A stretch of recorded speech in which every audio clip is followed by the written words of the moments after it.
3 గంటలకు వచ్చిన భయ్యా. ఆ బుక్ మై షోలో టికెట్ బుక్ చేద్దామంటే దొరకలేదు. 3 గంటలకు వచ్చిన.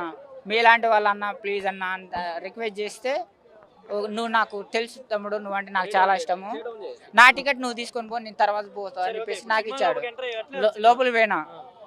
హైటెక్ సినిమా అందరికి అర్థం కాదు, సాఫ్ట్వేర్ లాగా అర్థమవుతుంది. సాఫ్ట్వేర్ ఎంత, ఎందుకంటే బుజ్జి ఉంది, వాడు ఉంది బుజ్జి, అది మొత్తం టెక్నికల్ కదా. ఎందుకు సాఫ్ట్వేర్లో వాళ్ళకి అర్థమవుతుంది అంటున్నానంటే, అది కురుక్షేత్రమా మహాభారతమా భూలోకం అనేది నాకు అర్థం కాలేదు. ఎందుకంటే నేను సాఫ్ట్వేర్ని కాదు. అందుగురించి వాళ్ళు చూస్తే వాళ్ళు డిసైడ్ చేసి చెప్తే నేను అర్థం చేసుకుంటా అది.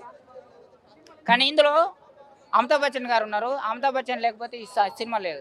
ఆయన కాళ్ళకు మాత్రం దండం పెట్టచ్చు. ఇలా ప్రభాస్ గారికి పెట్టట్లేదు. నాకు న్యాయం చేసినట్టు నాకు అనిపిస్తలే. నాకు ఈ సినిమాలో ప్రభాస్ గారు ఈ సినిమాకి న్యాయం చేసిన నాకు అనిపిస్తలే. అమితాబ్ బచ్చన్ గారికి మాత్రం నమస్కారం చేస్తున్నా. ఆర్జీవి గారు ఉన్నారు, ఎందుకు వచ్చినో తెలియదు, ఎందుకు పోయినో తెలియదు. మన ఆయన రాజమౌళి గారు ఉన్నారు, ఎందుకు వచ్చినో తెలియదు, ఎందుకు పోయినో తెలియదు. కమల్ హాసన్ గారు ఉన్నారు, ఆయన క్యారెక్టర్ ఏందని ఇంకా డిసైడ్ కాలేదు. విజయ్ దేవరకొండ గారిని అర్జున్గా పెట్టారు. ఆయన వేరే వ్యక్తిని పెడితే బాగుంటుండే. కనీసం డబ్బింగ్ అన్న వేరే వాళ్ళతో చెప్పిస్తే బాగుంటుండే. ఆయన క్యారెక్టర్ వచ్చినప్పుడు అందరు నవ్వారు. అది నవ్వే క్యారెక్టర్ కాదు. అర్జునుడు అంటే పెద్ద వీరుడు, మహాభారతంలో కురుక్షేత్రంలో మొనగాని వీరుడు. ఆయన రాగానే నవ్వీరు. అందు గురించి ఆ నవ్వే పని డైరెక్టర్ కొంచెం ఏమైనా మిస్ అయిందేమో అనేది నేను అనుకుంటున్నాను. అది అయితే నేను బాహుబలిని మించిపోయిన సినిమా. ప్రపంచ మేధావులు అంటే సైన్స్ పరంగా కాదు, సినిమా హీరోల పరంగా. అమితాబ్ బచ్చన్ గారు ఉన్నారు, హీరో పరంగా ప్రపంచ మేధావిలాగా ఒక గుర్తింపు పొందిండు. మన ప్రభాస్ గారు ఉన్నారు, కమల్ హాసన్ గారు ఉన్నారు. ఇంతమంది ఉన్నారు కదా. ఈ సినిమా ఎక్కడికో పోతుంది అనుకున్నా కానీ, బాహుబలికి 100 రెట్లు దూసుకుపోతుంది అనుకున్నా కానీ, బాహుబలి మించే సినిమా ఇక రాదని నేను ఈ సినిమాతో డిసైడ్ అయిపోయాను.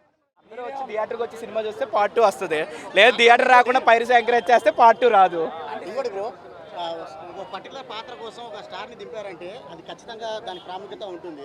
దిశాపత అనే పాత్రకి ఆ ప్రాముఖ్యత ఉందంటారా? అయ్యో ఉంది, ఖచ్చితంగా. ఎందుకు లేదు? అంటే ఉంది కాబట్టి కదా ట్రైలర్లో పెట్టారు. స్క్రీన్ టైం పెద్దగా లేదని, అంటే జస్ట్ ఏదో అలా జోడీగా వచ్చి. సార్ ఇప్పుడు వచ్చిన వాళ్ళందరికీ స్క్రీన్ ప్రెజెన్స్ ఇవ్వాలి అంటే ప్రభాస్ గారు అసలు చేయకూడదు అందులో. అందరు స్టార్స్ అందరూ ఉన్నారు కాబట్టి అందరికీ ఈక్వల్ ఇంపార్టెన్స్ ఇచ్చుకోవాలి.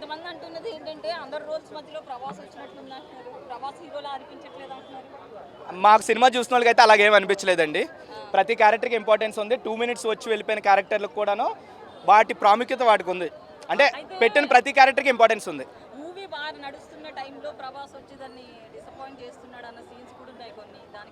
అలా ఏం లేదండి, మీకు ఎవరో బ్యాడ్ రివ్యూ రాంగ్ రివ్యూ ఇచ్చారు. ప్రభాస్ గారి సినిమాలో ప్రభాస్ గారు వచ్చి డిస్టర్బ్ చేయడం పెట్టండి, మీరు అనేది అలాగే ఉంది. ఇప్పుడు చాలా కాలం నుంచి మనం బ్రహ్మానందంగానే చూడట్లేదు. ఈ సినిమాలో ఆయన పాత్ర ఏంటి, మనకు ఆ హాస్యాన్ని పంచగలిగారా? బ్రహ్మానందం గారు రాగానే స్క్రీన్ మీద అందరూ అరవడం స్టార్ట్ చేశారండి. అప్పుడు దాకా ఉన్న మూవీ అంతా ఒక ఎత్తు అయితే ఆయన కనబడగానే జనాల రియాక్షన్ వేరేలా ఉంది. ప్రభాస్ బ్రహ్మానందం గారి మధ్య కాంబినేషన్ చాలా బాగుంది. ఆ కామెడీ వర్కౌట్ అయింది బేసికల్గా.